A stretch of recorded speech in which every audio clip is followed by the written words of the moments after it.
In recent years, electric vehicles have been hailed as the future of transportation due to their promise of a greener and more sustainable world.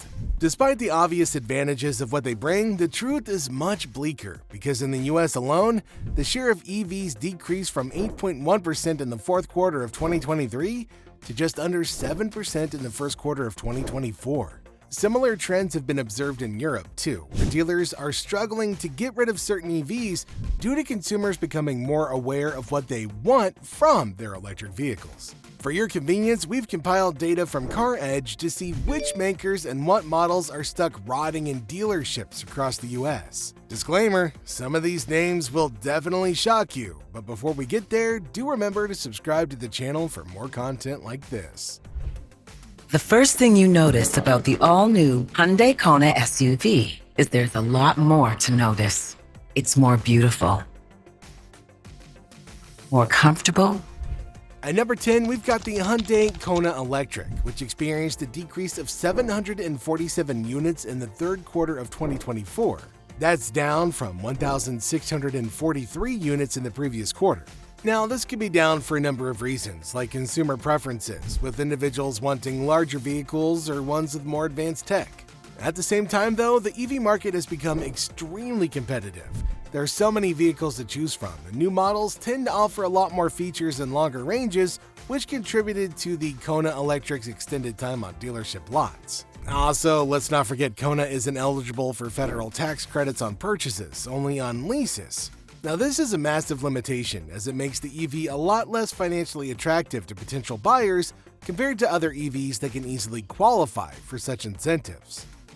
That said, there have been a lot of complaints from owners as well, especially related to its battery drainage, which led to a recall in 2024. It's safe to say that remediation efforts by Hyundai haven't worked out as planned because many owners expressed regret over their purchase due to multiple recalls, battery failures, and performance issues. In fact, there were multiple complaints regarding its electrical system too, and due to the lack of reliability, most new buyers have been put off by the electric.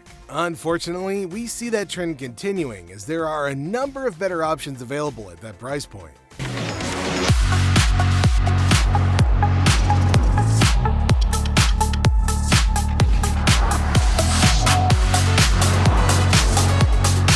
You can also say the same about number 9 too, the Cadillac Lyriq.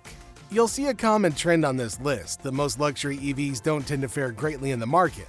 Of course, there are plenty of economical reasons behind it, but this Cadillac has been a disappointment to say the least. The Lyriq was Cadillac's first experiment of providing the masses with a luxury electric SUV, but the response from the market simply hasn't met expectations. They've had to reduce prices in certain markets to boost sales, and you know as well as we do, that raises a lot of concern over profitability. Especially when you're talking about the high manufacturing cost of the Lyriq, it's like the plan is to break even for Cadillac. Now, this isn't a very particularly good look, but they have to compete with the rest of the market, right? After all, the Lyriq's market day supply is 151, according to CarEdge.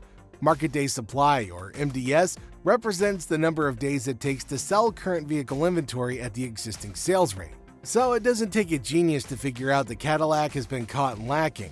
Other luxury EVs are performing a lot better, with Tesla Model X and Rivian R1S being the obvious choice for most consumers. Not to mention, GM as a whole has struggled with their broader push into the EV market. Cadillac was only one part of their effort, but the company hasn't been profitable since they dipped their toes into EVs. Some say the consumer demand is simply not as high as initially predicted, but let's be honest. For GM and Cadillac, this has to do with the sluggish sales of the Lyriq and the delays on other models like the Silverado EV pickup. This is the all-new. Next on our list is number 8, the Fiat 500e, a car that's spending a lot of time on dealer lots but for reasons very different compared to the Cadillac Lyriq. The 500e was designed to be a compact-sized car and was targeted as a city car. Unfortunately, it hasn't been able to capture the market share. There are way more reasons behind that. For example, its pricing starts at just over $32,000, which simply isn't great for smaller-sized EVs, as you can get larger vehicles with better range and features for the same price. Dealers have experienced extremely slow sales, with only 164 units getting sold over a 45-day period, and that has led to significant inventory surplus. In fact, Stellantis halted production of the 500e in Turin in December of 2024 due to the weak demand, and it wasn't the first time that they did that either. Maybe try improving the limited range and performance on the car. If your competitors can comfortably top the 149 miles per charge promised by the Fiat 500e, then why would any consumer opt for a shorter range at a higher price? Truck. No matter where you're off to, get there with an EPA-estimated 320 miles of all-electric range. And the same question can be raised about number 7, the Ford F-150 Lightning.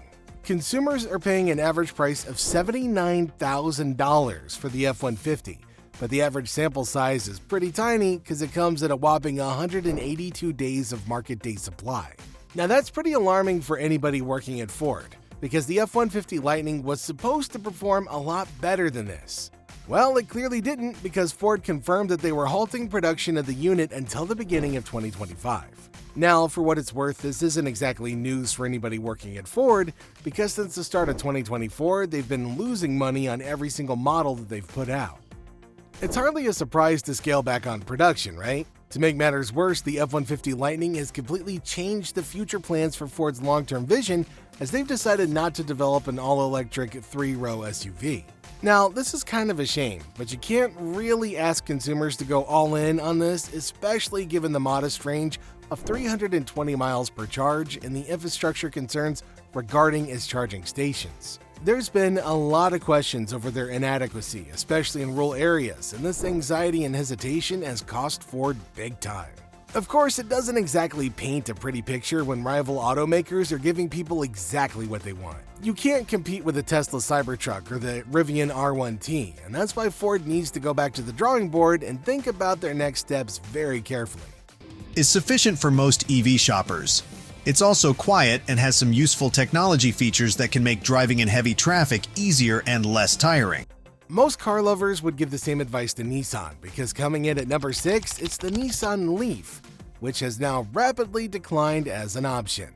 While it might fare a little better on the charts compared to the F-150 Lightning in terms of market day supply with 161, the Leaf's aging design is putting off new buyers. It'll take an extremely uninformed decision for anybody to willingly purchase this EV in 2025, and that's why it comes in ahead of the F-150 Lightning on this list. Yeah, for whatever reasons, Nissan decided not to change its design, and consumer perceptions can be super fickle. But can we really be blamed for wanting something newer and more stylish? Well, absolutely not. In fact, the Leaf has been decreasing sales every year for the last 5, and this trend is set to continue in 2025. It's not just due to aesthetics though. The limited range is also a massive concern, because most of the Nissan Leaf's competitors offer longer ranges and advanced features at lower rates. You compare this decline to 2010 when the Leaf was first released, and you'll see just why Nissan is considering a merger with Honda. This lack of new ideas, poor sales, and losing market share from a dominant position are all reasons for a new beginning.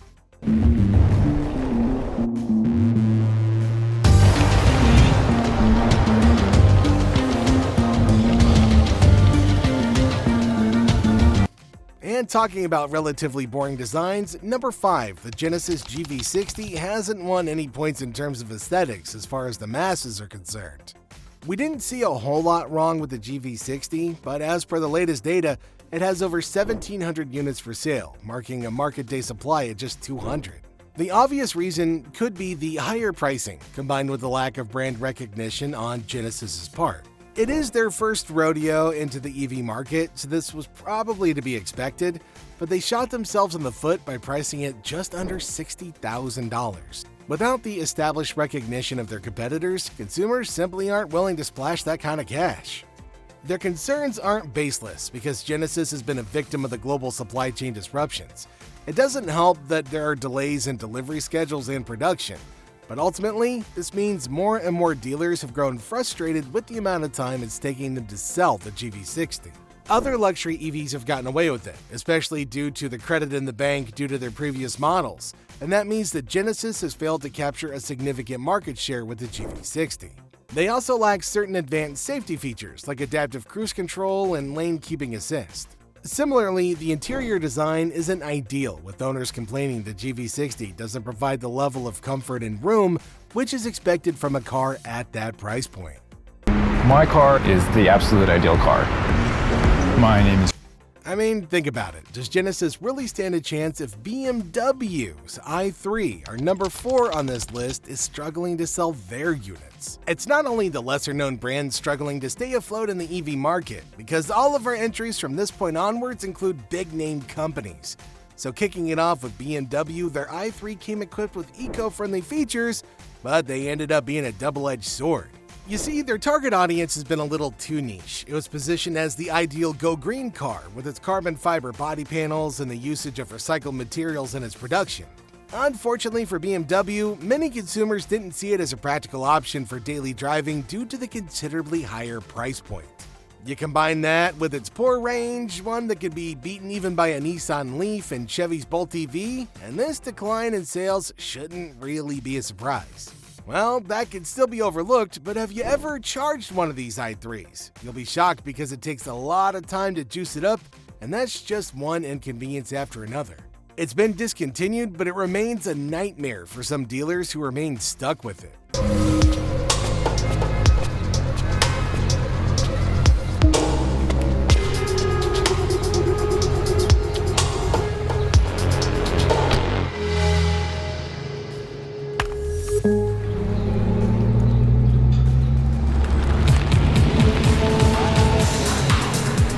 That said, at least dealers don't need to worry about any more of these i3s, but they definitely have to worry about number 3, the Mercedes-Benz EQS. As good as the maker is, EQS, or basically any EV that Mercedes releases in the market, won't enjoy the same success that Mercedes did before the rise of the EV. Now this is because they're faced with stiff competition from other well-established luxury vehicles, like the Tesla Model S and the Lucid Air. I mean, if you can get similar features at a lower price point or with better value propositions, it's gonna make very little sense to splash the cash on the EQS, right? Well, at least that's what consumer behavior shows. As per the real-time data of CarEdge, the EQS has over 221 market day supply. For a Mercedes-Benz, those numbers are shocking, and some might say it's justified, because you can't get away only with the brand recognition in today's day and age. The numbers don't lie. This model does have an MSRP of just over $105,000. But on the average, consumers are paying close to $130,000 to get their hands on the car. That simply doesn't fill anybody with confidence because buyers expect a way more distinctive and show-stopping design, but Mercedes has failed to deliver with the EQS sedan or the EQS SUV. Even performance-wise, it's not as high-end as some of the other cars in the market, like the Lucid Air. While you can get up to 350 miles on a full charge with the EQS, you're looking at potentially 520 miles of range with the Lucid Air. This car doesn't really need an introduction. After all, the Porsche Taycan has worn its unofficial strapline of proof that electric cars can be really cool and utterly brilliant to drive since it arrived in 2019. But coming up next at number 2 is the Porsche Taycan, which hasn't been able to escape slower sales. It's priced at around the $90,000 mark for its base model and well over $200,000 for the top-tier Taycan Turbo S, but neither of the models are moving the needle in terms of sales. With a market day supply of 239, Porsche's gonna need somebody like Jordan Belfort to sell enough Taycans for it to be a success. Again, main concerns are over the performance, as it remains one of the most expensive EVs on the market, but the range is extremely subpar, to say the least. Just imagine paying all that money and the most distance you can cover is like 200 miles. I mean, you'd be pretty upset, right? This low-level efficiency is a major stumbling block in consumer demand, and it's gotten to a point where dealers have also given up hope of meeting their targets. Now, it does have ultra-fast 800-volt charging, but most public fast charging stations operate at 400 volts, so this is a pretty useless feature to pay premium money for. You add to that the congested rear seating and a smaller cargo space, and the Taycan simply isn't everybody's cup of tea. But then again, it wasn't supposed to be. The problem is, despite being designed for a specific audience, the Taycan doesn't compare well with the Model S or the Lucid Air, and that's why it's predicted to remain in dealerships for a long time into 2025.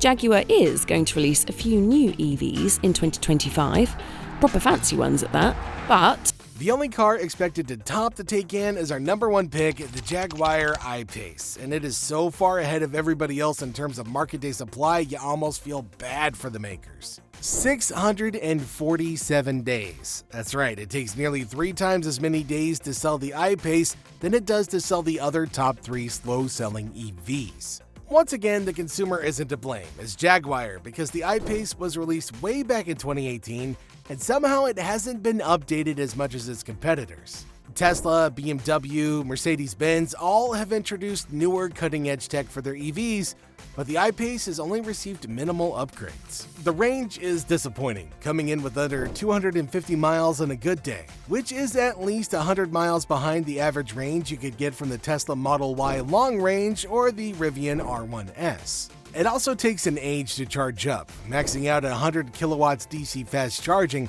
and with those two problems sticking out like sore thumbs, the I-Pace is also priced at over $72,000. The weak brand recognition doesn't help either, and that's led to a major decline in consumer interest. And that's a wrap. We hope this video helps you make an informed decision about your next EV. And feel free to join the discussion in the comment section down below, and we'll see you in our next video.